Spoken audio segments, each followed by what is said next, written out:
Let's go back to Algebra 1 and review a little bit of what you learned in factoring. Now, one of the most common mistakes with factoring that people always forget, myself included, is to always check for a greatest common factor first. It will typically make your factoring problems much easier or simpler if you just check for that first, and it's easy to forget to do that. For instance, in our first example, we have a binomial. We want to know what each term has in common, the greatest common factor between these. So we're going to start with the number. What's the biggest number that we can divide into 4 and 8? 4. What variable do they both have in common? They both have the letter A. The first term is a squared, the second term is just A. So they both have 1A. This one happens to have 2, but common. Remember, we're talking about what they have in common. They both have an A. So we're basically doing the reverse of the distributive property. We are factoring out a common factor, and what we leave behind in the parentheses is what would be left over if we were to divide it out. For example, if I divide by 4A, I would be left with A. 4A times A is 4A squared. If I were to divide out this common factor, I would be left with 2.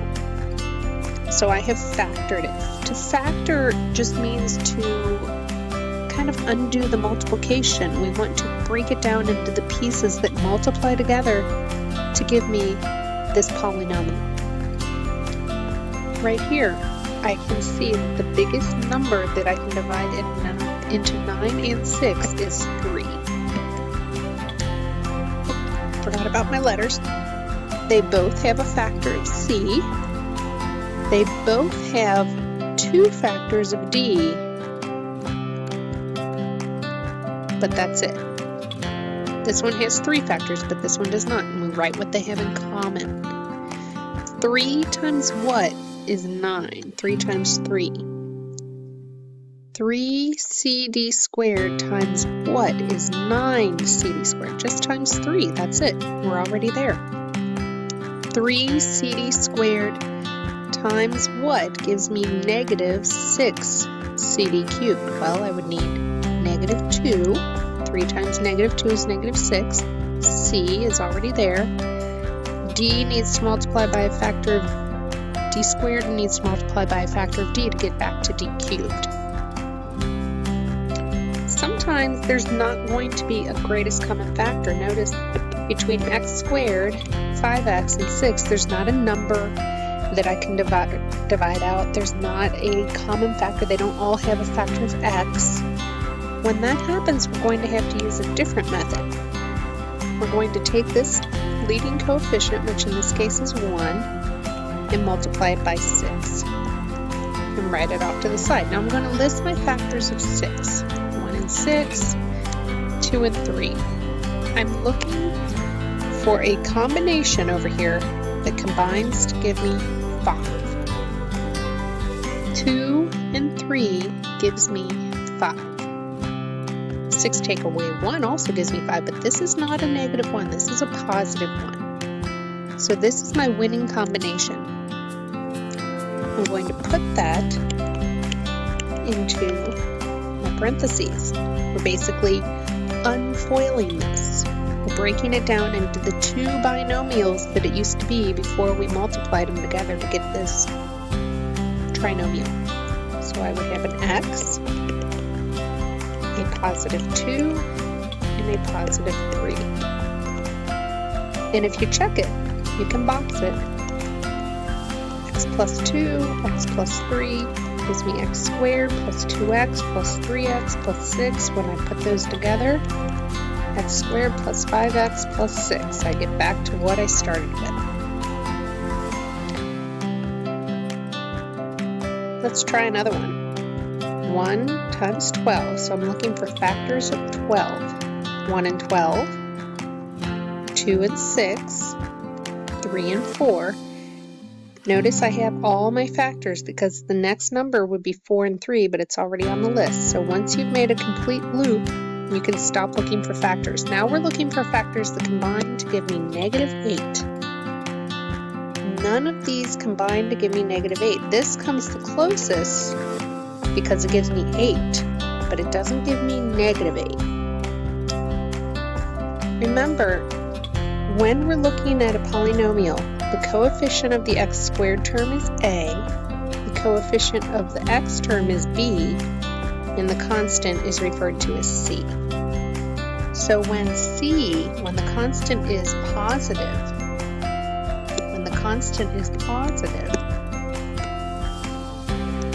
the factors that we're looking for are either both positive or both negative.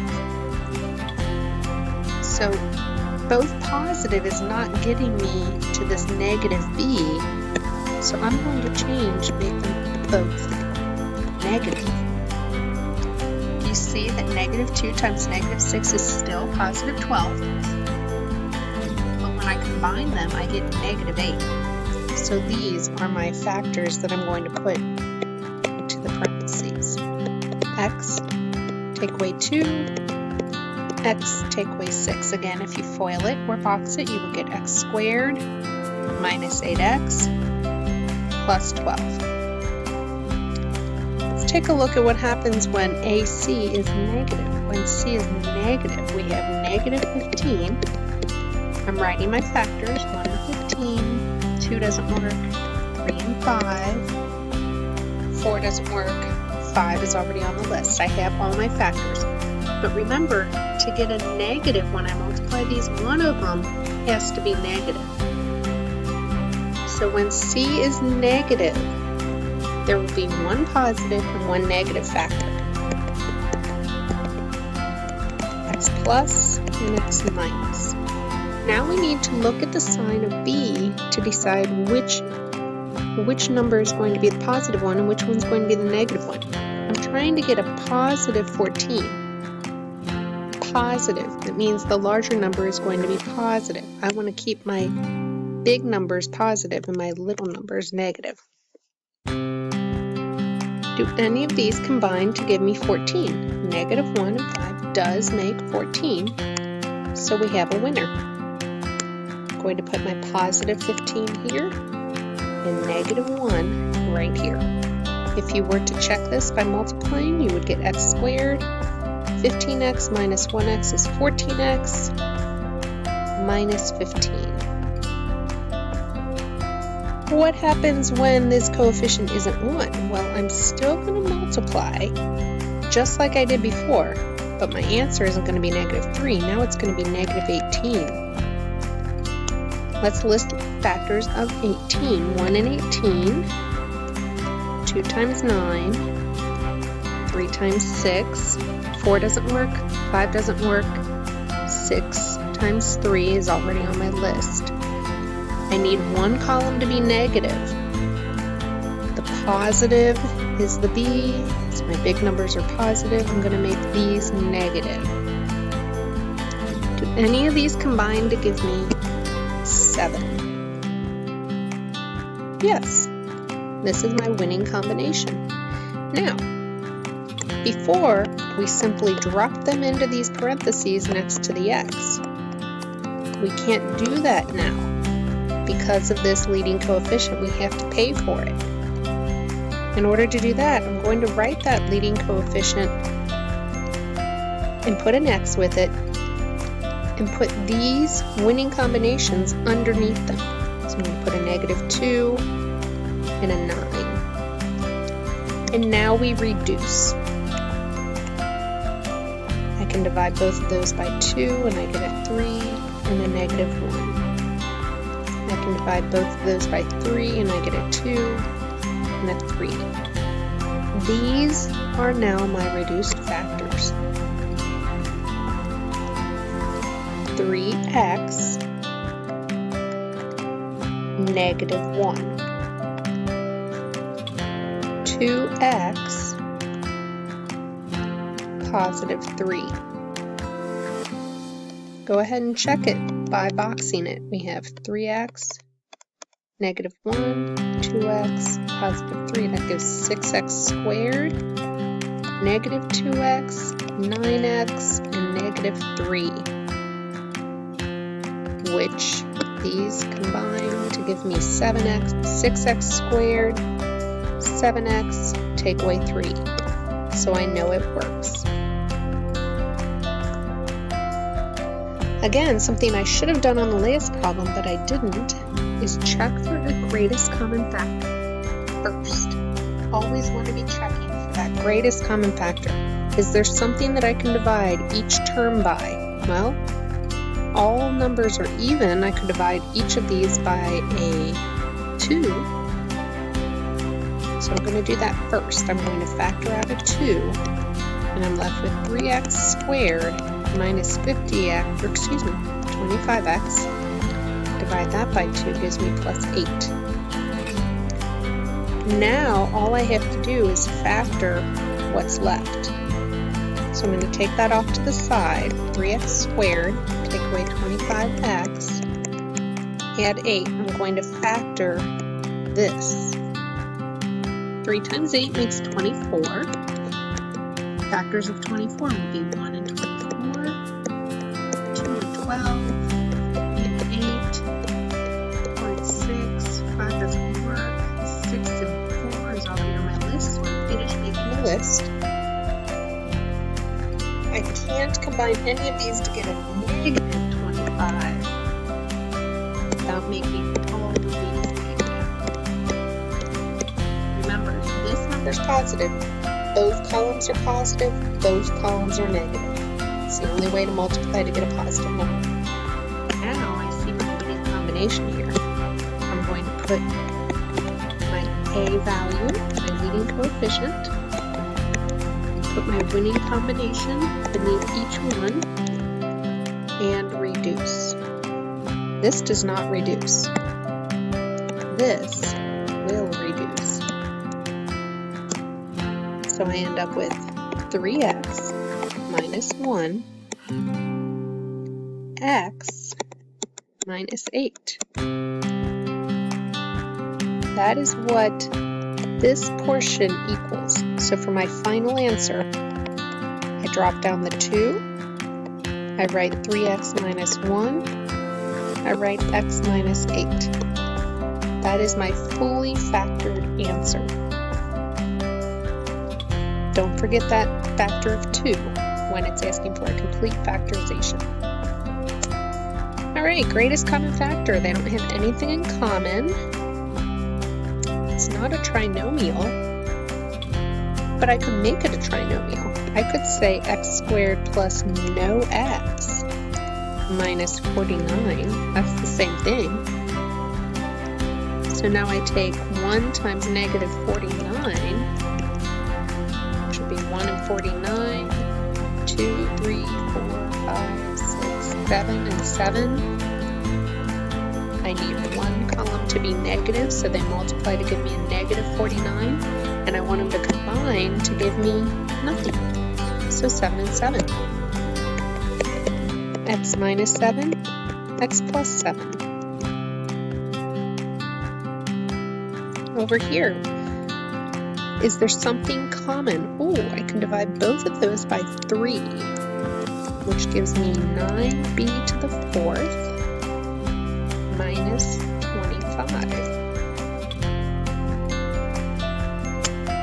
9b to the 4th plus,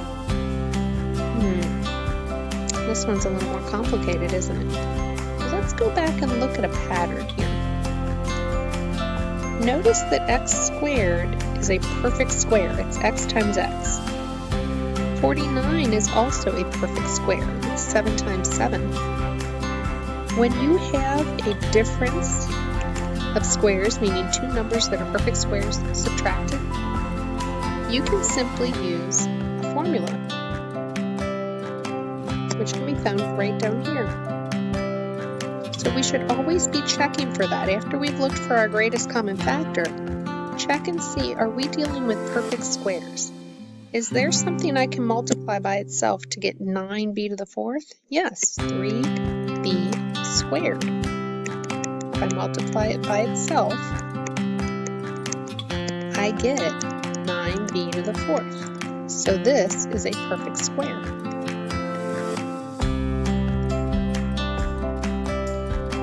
How about 25? That's just going to be 5 times 5.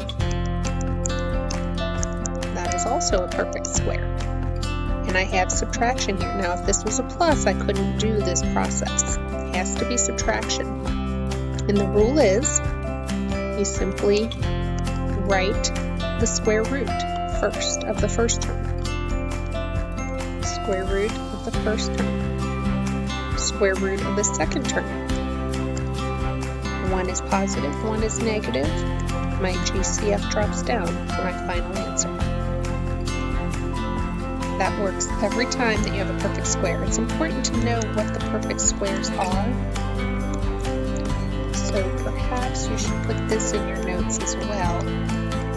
These are just the first few perfect squares that are very common. This is 1, 4, 9, 16, 25, 36, 49, 64, 81, and 100. Be on the lookout for these special numbers. These are perfect squares.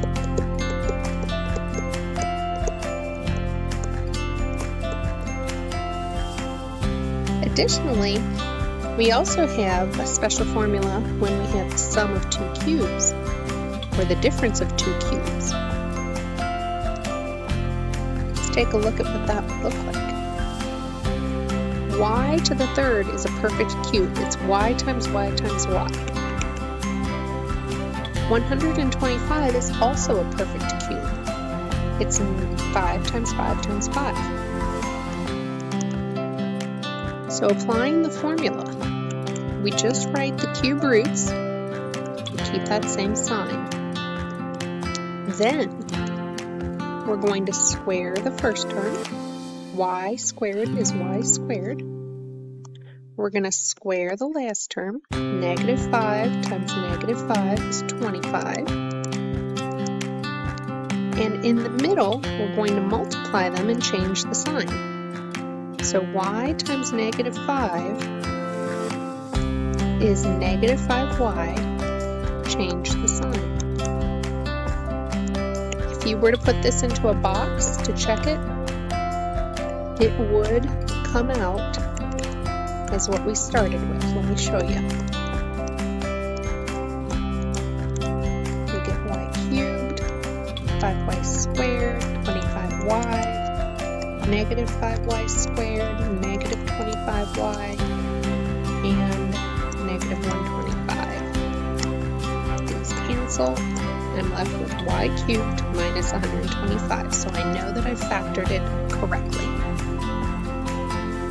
Here we have a sum of perfect cubes.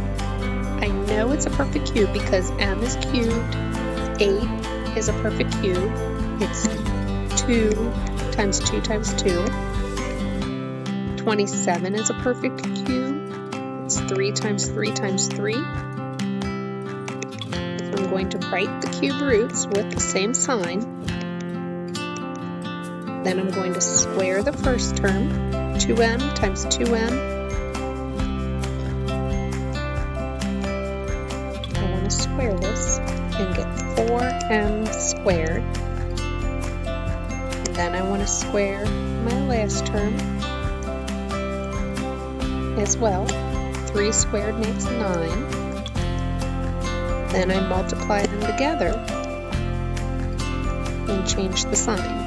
2m times 3 is 6m. Change the sign. That's a good way to apply these formulas without having to memorize them. And again, when we're talking about perfect cubes, 1 cubed, 2 cubed, 3 cubed, 4 cubed, 5 cubed. These are some very common perfect cubes to be on the lookout for. Be careful with 64 because that's also a perfect square. That can get a little tricky. All right. you look at this chart that I have here, we've factored by using a greatest common factor. We used some special formulas. We've factored general trinomials that have 3 terms. But what happens when there's 4 or more terms? That's when we need to use grouping. Notice in this next example, there's not one number that I can divide all 4 terms by. I can't divide them by 2, I can't divide them by 5. There's not a number. They don't all have an x. When this happens, we just need to group them together. I'm going to take my first 2 terms and group them together, and I'm going to group my last 2 terms together. I'm going to use some grouping symbols of parentheses. Now I'm going to use the GCF method. I'm going to look at these first 2 terms that are yellow and say, what do they have in common that I could factor out? Well, they both have an x squared. They both have 2 x's, so I'm going to pull out an x squared and write what's left behind. You can just ignore this part over here right now. We're not even looking at the blue parentheses, we're just looking at the yellow. X squared times x is x cubed. X squared times 5 is 5x squared. Now I'm going to do the same thing with my blue parentheses. Negative 2x and negative 10 are talking. What do they have in common? Well, they're both negative. Ugh. And they can both be divided by 2. They're both even. Do they both have an x? No. This one has an x, this one does not.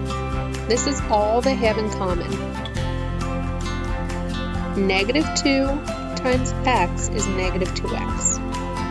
Negative 2 times 5 is negative 10. Well, look what happened here. When I did the GCF to each group, and I applied that factoring principle, I now have a common factor in each in the form of a binomial.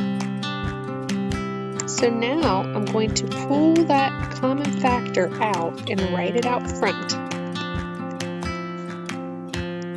Then I'm going to put some parentheses and write what's left behind. What's left behind? X squared, take away 2.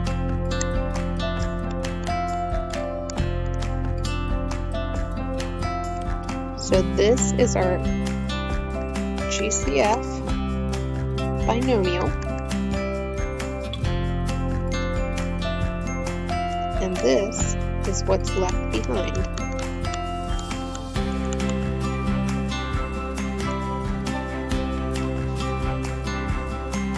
Let's try it again. I'm going to group my first 2 terms. I'm going to group my last 2 terms. Use some color again. This color helps me see things best. In the yellow parentheses, what do they have in common? They don't have a common number. A, they both have an A. Y, nope, they don't both have a Y. That's all they have in common is an A. A times A gives me A squared. A times 3y gives me 3ay. Alright, that takes care of the yellow parentheses. How about the blue parentheses? What do they have in common? Well, they're both even. I can divide them by 2. That's the biggest number. They're both positive. They don't both have an A. This one has 2 y's, this one has 3 y's, so they both have 2 y's. What's left behind? 2y squared times what is 2ay squared? A. 2y squared times A is 2ay squared. 2y squared times what is 6y cubed? Well, 2 times 3 gets me to the 6. Y squared needs to multiply by a y to become y cubed. I've got it. And look what we have. We have another common binomial.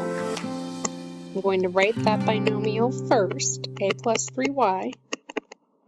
Then I'm going to write what's left behind in the leftover parentheses, a plus 2y squared. And I'm finished. And if I were to box this just to check it, to make sure I get the same thing that I started with. That's always good to do, especially when you're new to factory by grouping. A squared, 3ay, 2ay squared, 6y cubed. Notice I get a squared, 3ay, 2ay squared, plus 6y cubed. So I know that this has been properly factored because when I multiply it, I get back to my original answer.